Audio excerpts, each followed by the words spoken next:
नमस्कार, आप सभी का स्वागत है एक बार फिर से हमारे मध्य प्रदेश के इतिहास के सेशन में। इससे पूर्व जो है हम मध्य प्रदेश के इतिहास के पुरापाषाणकालीन इतिहास और वैदिक युग और महाकाव्य काल के बारे में पढ़ चुके हैं।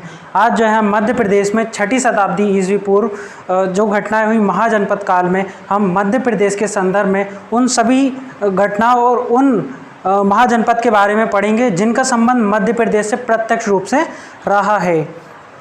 अब महाजनपद काल क्या था? वैदिक युग के बाद जो राजवंश थे वो सभी जो है विस्तृत रूप से बढ़ चुके थे। फिर बाद में क्या हुआ कि सभी जो है मगध एक समृद्धशाली जो था स्थल था। बाद में हर एक राजवंश जो है मगध को जीतने के लिए जो है आपस में जो है लड़ते रहे, और इस तरह लड़ते लड़ते जो है 6ठी शताब्दी ईस्वी पूर्व यानी भगवान बुद्ध के जो समकालीन जो राजाओं थे उन्होंने मगध को जो है जीतने के लिए जो संघर्ष किया, उसके बाद संघर्ष जीतने के बाद 16 महाजनपद जो हुए और अंत में मगध जो है सबसे शक्तिशाली साम्राज्य के रूप में उभरा। और बुद्धकालीन समय में जो 6ठी शताब्दी ईस्वी पूर्व में कुछ महाजनपद हुए, जिनमें मध्य प्रदेश में 2 ही महाजनपद हुए, जिसमें एक चेदी था जिसका संबंध मध्य प्रदेश के बुंदेलखंड से रहा है, और एक था अवंती जिसका संबंध मध्य प्रदेश के मालवा क्षेत्र से रहा था। एक और था जिसका नाम है वत्स, जिसका जो क्षेत्र था वो ग्वालियर था, उत्तरी मध्य प्रदेश में। ठीक है, किंतु ये जो था इसका जो क्षेत्र था मध्य प्रदेश में थोड़ा ही था। तो अधिकतर जो स्रोत हैं उनमें मध्य प्रदेश में जो है महाजनपद की संख्या 2 ही मानी जाती है। ठीक है, तो याद रखना है, एक चेदी जिसका संबंध खजुराहो बुंदेलखंड में था, और एक था अवंती जिसका संबंध मध्य प्रदेश के मालवा उज्जैनी में रहा है। तो आइए देखते हैं महाजनपद काल के बारे में। जैसे ऋग्वैदिक काल का जो कालखंड था जो 1500 से 600 BC तक जो है वैदिक युग रहा, किंतु उसके बाद जो है कुछ जो बहुत सारे जो राज्य थे वो छोटे छोटे जनपदों में बढ़ गए थे, किंतु फिर बाद में इन्हीं जनपदों को मिलकर 16 बड़े महाजनपद हुए, जिनकी जानकारी जो है हमें बौद्ध ग्रंथ के अगुंतर निकाय से मिलती है। तो ये बहुत इंपॉर्टेंट है। अगुंतर निकाय का संबंध किससे है? बौद्ध ग्रंथ से है। और बौद्ध ग्रंथ किसके लिए प्रसिद्ध है? तो बौद्ध ग्रंथ के अंतर्गत जो है 16 महाजनपद की जानकारी हमें प्राप्त होती है। तो अगुंतर निकाय जो है बौद्धकालीन एक ग्रंथ है जिसमें हमें 16 महाजनपद के बारे में जानकारी प्राप्त होती है। और इसी के अंतर्गत मध्य प्रदेश में अवस्थित 2 महाजनपद, ठीक है, एक का नाम चेदी, एक का नाम अवंती, जिनकी जानकारी में हमें इसी से प्राप्त होती है। ठीक है, एक जैन ग्रंथ है जिसका नाम है भगवती सूत्र, और इससे भी जो है हमें 6ठी ईस्वी पूर्व की जानकारी जो है महाजनपद के बारे में जानकारी मिलती है। अब मध्य प्रदेश में कौन कौन से जनपद हुए तो उनके बारे में देखते हैं क्या है। तो मध्य प्रदेश में चेदी जो महाजनपद था इसका संबंध मध्य प्रदेश के बुंदेलखंड वाले रीजन में था। ठीक है, मध्य प्रदेश के पूर्वी बुंदेलखंड में, जहाँ अगर स्पेसिफिक रीजन पूछे तो खजुराहो वाले रीजन में कौन सा महाजनपद था? तो चेदी महाजनपद का संबंध जो था बुंदेलखंड में कहाँ? खजुराहो में। अब इसकी राजधानी क्या थी?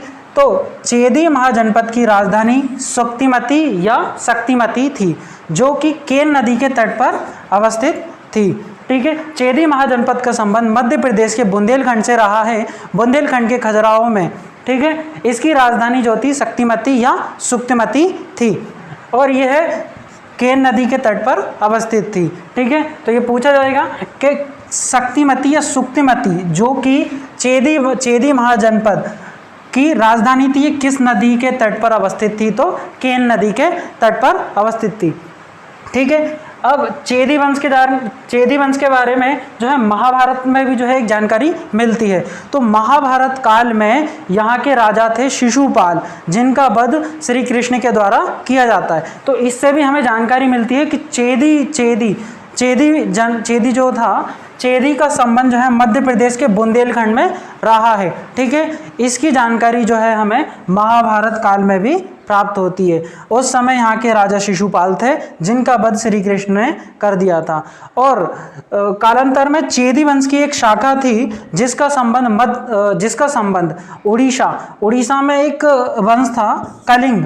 ठीक है, उड़ीसा के कलिंग में जो इसकी एक शाखा थी।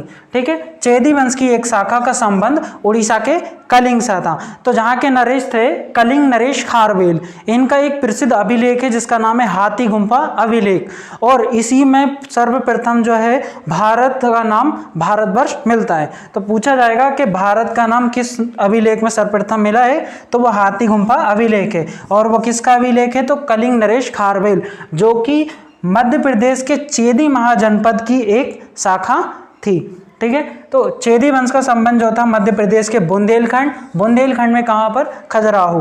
ठीक है, इसकी राजधानी शक्तिमती या सुक्तिमती थी जो कि केन नदी के तट पर अवस्थित थी। ठीक है, ये था हमारा एक महाजनपद जो चेदी, इसके बारे में हमने देखा। नेक्स्ट जनपद था अवंती का संबंध कहाँ पर था, उज्जैनी कहाँ, मालवा में। मध्य प्रदेश के मालवा रीजन में दूसरा महाजनपद था जिसका नाम था अवंती। ठीक है, इसकी दो राजधानियां थी, एक का नाम था उज्जैनी और एक का नाम था माहिष्मती। ठीक है, उज्जैनी जो थी मालवा क्षेत्र में उत्तर में स्थित थी, इसी कारण ये उसकी उत्तरी राजधानी कहलाई।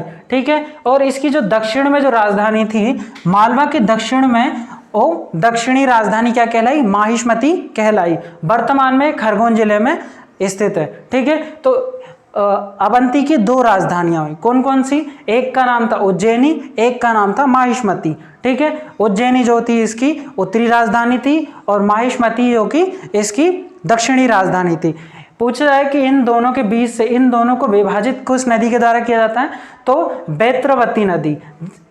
बेदवा का जो है प्राचीन नाम बेत्रवती है। ठीक है, तो ये बेदवा नदी इन दोनों महाजनपद के बीच से बहती है। ठीक है, ये जो था मध्य प्रदेश के मालवा क्षेत्र के पश्चिमी और मध्य क्षेत्र में जो है अवंती महाजनपद स्थित था। ठीक है, अब अवंती नाम क्यों पड़ा, तो इससे पूर्व जो हमने वैदिक युग में एक वंश पढ़ा था है वंश, जिसके अंतिम राजा जो थे अवंती, और अवंती के नाम पर ही मालवा का नाम जो है अवंती पड़ा। ठीक है, और कालांतर पे फिर भी ये अवंती महाजनपद कहलाया। अवंती महाजनपद के बारे में हमने देखा कि यह मालवा क्षेत्र में स्थित था। इसकी दो राजधानियां थी, एक उज्जैनी और एक माहिष्मती।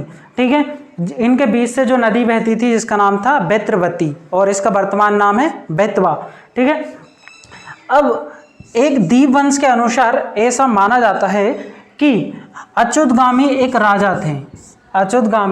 एक राजा थे जिन्होंने उज्जैन नगरी की स्थापना की थी। तो बहुत इंपॉर्टेंट है, अच्युतगामी राजा। ठीक है, इन्होंने किसकी स्थापना की थी, तो इनने उज्जैन नगरी की स्थापना की थी। ठीक है, अब अवंती का संबंध जो है मगध से किस प्रकार रहा है, तो उसका एक कहानी से समझिएगा आप। ठीक है, तो मगध महाजनपद था जिसका संस्थापक जो था बृहद्रथ था। ठीक है, इसका प्रथम राजा कौन था, बृहद्रथ था। ठीक है, इसके बाद जरासंध हुआ, और इस वंश का एक राजा था सबसे अंतिम राजा जिसका नाम था रिपुंजय। क्या नाम था उसका, रिपुंजय। ठीक है, मगध महाजनपद हुआ। इस वंश का जो प्रारंभिक जो संस्थापक था मगध में बृहद्रथ वंश था, और इसका संस्थापक जो था बृहद्रथ स्वयं था। ठीक है, इसके बाद फिर जरासंध हुआ, और फिर इसी वंश का एक अंतिम राजा था जिसका नाम था रिपुंजी। और जैसा कि हम सब जानते हैं कि अंतिम राजा जो होता है कमजोर होता है, तो रिपुंजी का एक अधिकारी या एक सेना अधिकारी था। ठीक है, जिसका नाम था पुलिक क्या करता है, ये कमजोर राजा था, तो पुलिक क्या करता है, अवंती में अपने आप को स्वतंत्र घोषित कर लेता है, और आगे चलकर बाद में इसका पुत्र है जिसका नाम है चंड को जो है अवंती का राजा बनाता है। ठीक है, अब क्या होता है कि चंड प्रगोत जब पांडु रोग से पीड़ित थे, तो इसी वंश में, जैसे अब रिपुंजय अंतिम शासक था, तो रिपुंजय के बाद जो था बिंबिसार क्या करता है, एक नए वंश की स्थापना करता है जिसका नाम था हर्यक वंश। ठीक है, अब हर्यक वंश के बिंबिसार थे, जिनका संबंध किससे था? चंडप्रगोत से। चंडप्रगोत कहाँ के राजा थे? अवंती के राजा थे। अब इनका संबंध कैसे था? तो जब चंडप्रगोत, अवंती राजा चंडप्रगोत पांडु रोग से पीड़ित थे, तो बिंबिसार जो कि हर्यक वंश के राजा थे, जिन्होंने अपने राजवेद जीवक को जो है अवंती राजा चंडप्रगोत की मदद के लिए अपने राजवेद को वहाँ भेजा था। तो अवंती का संबंध जो था मगध से भी रहा है। इससे जो है इसकी प्रत्यक्ष रूप से जानकारी हमें मिलती है। ठीक है, हमने दो महाजनपद देखे। ठीक है, एक का नाम चेदी था, एक का नाम था अवंती। ठीक है, चेदी वंश कहाँ था? मध्य प्रदेश के बुंदेलखंड में। अवंती मालवा में था। ठीक है, और इनके बारे में हमने देखा। ठीक है, चेदी की राजधानी क्या थी? तो सुक्तिमती थी, जो कि केन नदी के तट पर अवस्थित थी। अवंती की दो राजधानी थी, उत्तरी राजधानी उज्जैनी, दक्षिणी राजधानी महिष्मती। इनके बीच से बेत्रवती नदी यानी बेतवा नदी जो है बहती थी। ठीक है, अच्युतगामी था जिसने उज्जैन नगरी की स्थापना की थी। ठीक है, फिर पुलिक ने जो है अवंती को स्वतंत्र घोषित किया महाजनपद काल के टाइम पे। इसका पुत्र चंडप्रगोत था, जिसका संबंध जो था बिंबिसार से था, जो कि हर्यक वंश का संस्थापक था मगध में। ठीक है, इस प्रकार हमने देखा। ठीक है, और मध्य प्रदेश में महाजनपद की संख्या 2 ही थी। एक और महाजनपद था वत्स, जो कि ग्वालियर में स्थित था, किंतु ये पूर्ण रूप से मध्य प्रदेश में स्थित नहीं था, इसलिए मध्य प्रदेश में महाजनपद की संख्या 2 ही है। ठीक है, ये जो था उत्तर प्रदेश के इलाहाबाद और उधर उत्तर प्रदेश में अधिकांश इसका भाग था। ठीक है, इस प्रकार हम जो है इसका समापन करते हैं, और अगली वीडियो में जो है हम इसके आगे के कार्यक्रम को जानेंगे। धन्यवाद।